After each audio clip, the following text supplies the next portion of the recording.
Welcome back to Havana Media. My name is Boniface Owino, and as usual, I'm going to be your host for today. Now, I was supposed to do this video in Swahili because I promised that every holiday or every weekend I'll be doing videos in Swahili. But I've just realized that I just wanted people to understand something here. That's why I've decided now to talk in English, but I want to go in steps, in beats. I want us to understand something here. During the time of Uhuru Kenyatta, that is the former president of the Republic of Kenya, Uhuru Kenyatta warned Kenyans.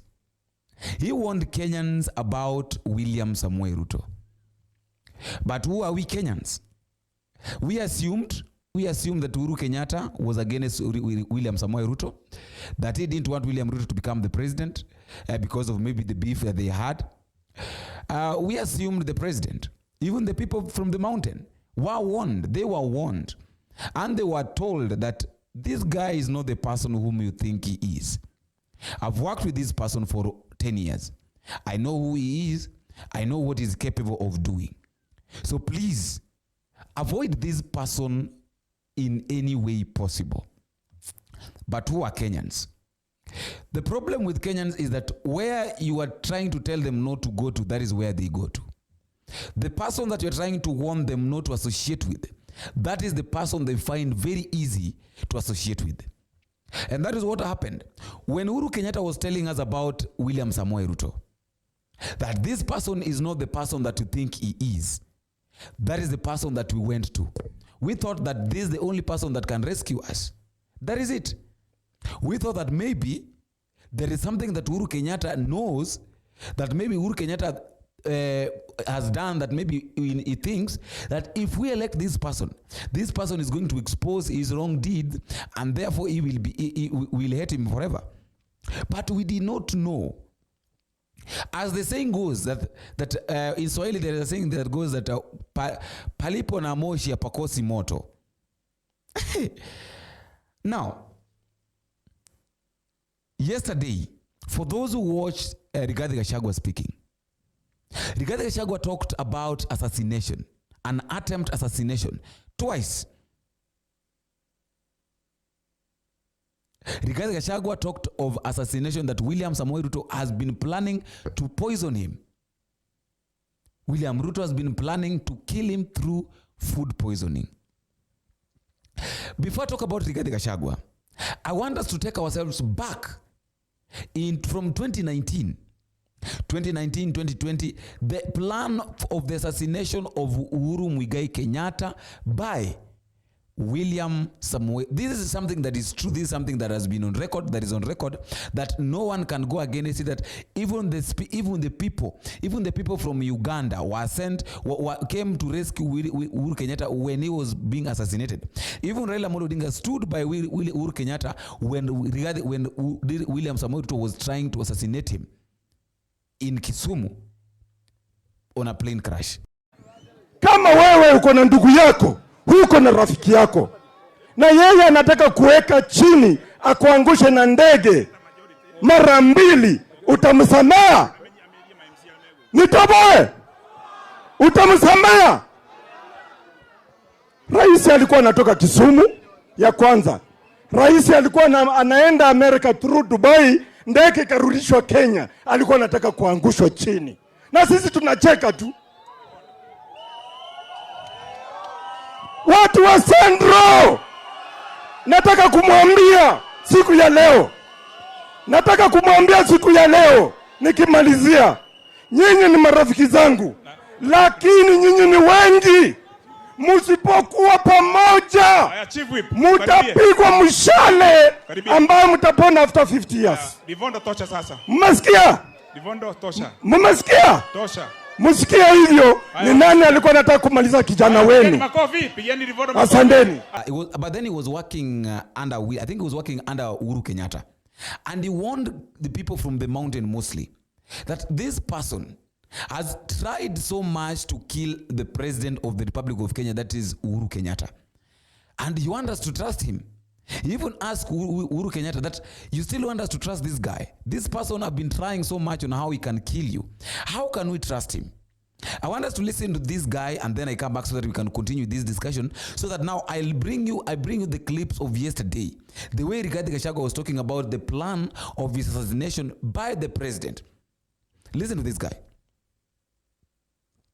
Now, that one tells you that William Ruto is not the person that we've been thinking he is. And that one can disclose that this person is really a dictator. And he can kill you at any moment. Are we really safe? You know, sometimes when people ask things, when people come up and ask things, you know, it seems like, you know, these things are not normal, you know, sometimes. And then when people talk, it's like nothing is working, you know, maybe. I remember very well when Atwoli was, there was a time that Atwoli was on Citizen TV. And he asked this question, that in whose hands are we safe? And then all of a sudden, he was supporting Raila. And then maybe when he realized that things were not going to work on maybe the way he wanted, he jumped to William Ruto. Now, he thought that maybe in William Ruto's hands, Kenyans will be safe, without knowing that that is the most dangerous person. So right now, let me ask this question. Suppose we had Uhuru Kenyatta by then, in whose hands could we have been safe? Could we be safe in Raila's hands? Would we be safe in Raila's hands? Would we be safe in William Ruto's hands? Because we are not safe anymore. Kenyans are not safe anymore. If a deputy president, if a president can plan to assassinate the deputy president 2 times, the same way he plotted to assassinate his boss 2 times, then this man by the name of William Samoei Ruto is very dangerous.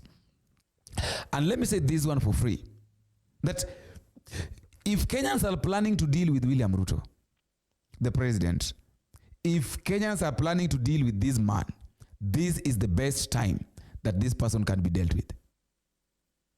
Because if you allow yourselves to get into the trap of William Ruto, then I don't, you know, I'm just talking, driving these from the statements of the former deputy president, that is Gachagua. Many of his people are calling here asking whether I'm dead, whether I'll survive, whether I'll recover. They were celebrating.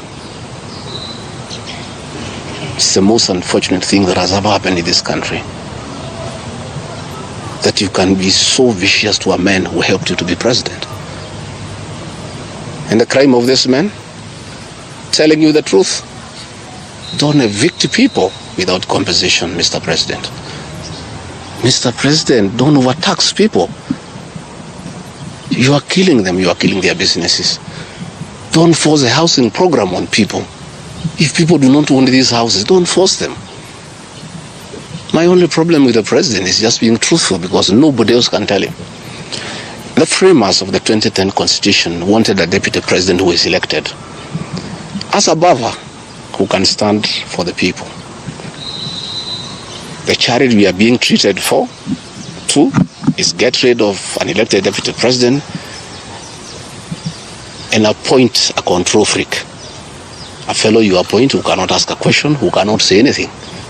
And I'm sure if they succeed, he'll be asked to sign an undated resignation letter, so that in case he starts asking questions, he can just be told to resign. But the framers of the 2010 Constitution were very clear in their mind why they wanted a deputy president who is elected. I'm the only man in the cabinet and in the whole government who can stand up to President William Ruto and tell him, hey brother, this is not right. This Adani thing is not good for the country. There's too much corruption, Mr. President. This housing thing is being forced down on the people of Kenya. And they don't like it. Please don't force it down on them. You know, situations where medical equipment that was being supplied by Kenyans to the Ministry of Health now has been given to one single Asian. I say, Mr. President, this is not right. We are killing our business people. So, as we speak, I say that my lawyers are in court. We have faith in our judiciary. And I requested that according to the rules of natural justice, I be accorded an opportunity to be heard in the Senate. You remember I presented myself to the National Assembly and defended myself. In the Senate, I was there day one, and even when the Speaker asked me to sit down to listen to the charges, I decided to stand up to face my accusers. I was there the following day. I was ready for cross-examination. The 11 counts is nothing but malice and fiction. It was a political game by the president to get rid of me. And looking at it, I don't think the president had any intention of ever working with me. I think he just needed me to help him win the election because of my mobilization capacity and the faith the Mount Kenya region has in me. So I should have been given an opportunity. I have asked my lawyers and they have told me the motion was not time-bound. What is time-bound is a select committee that should work for 10 days and then report to plenary.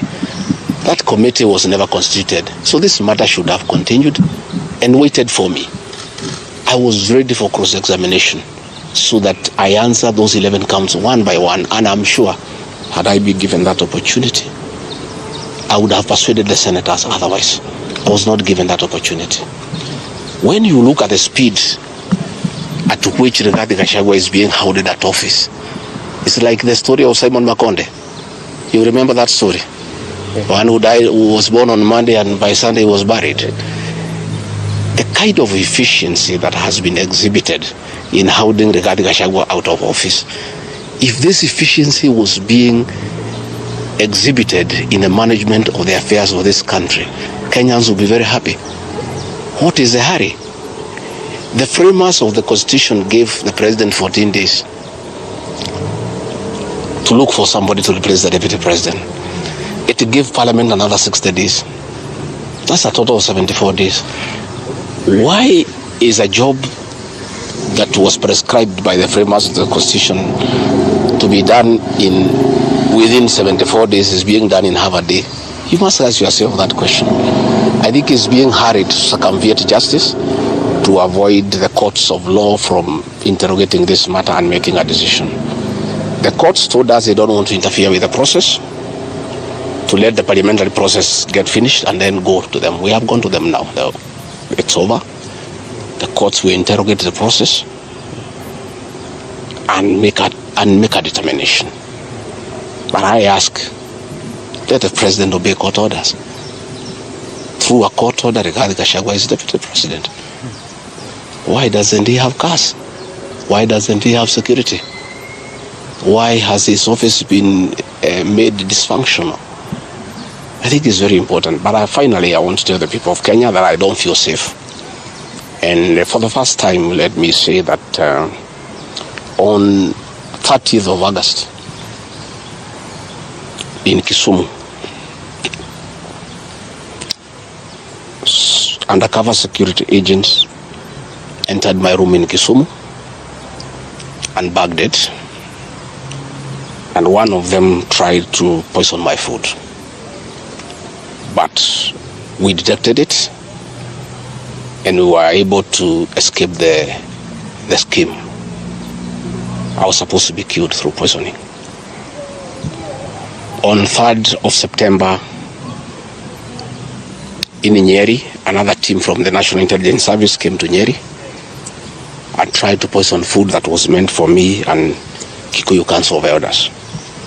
I did report this matter to the National Intelligence Service, and the officers who were assigned to my office, I asked them to leave because I felt I was not safe.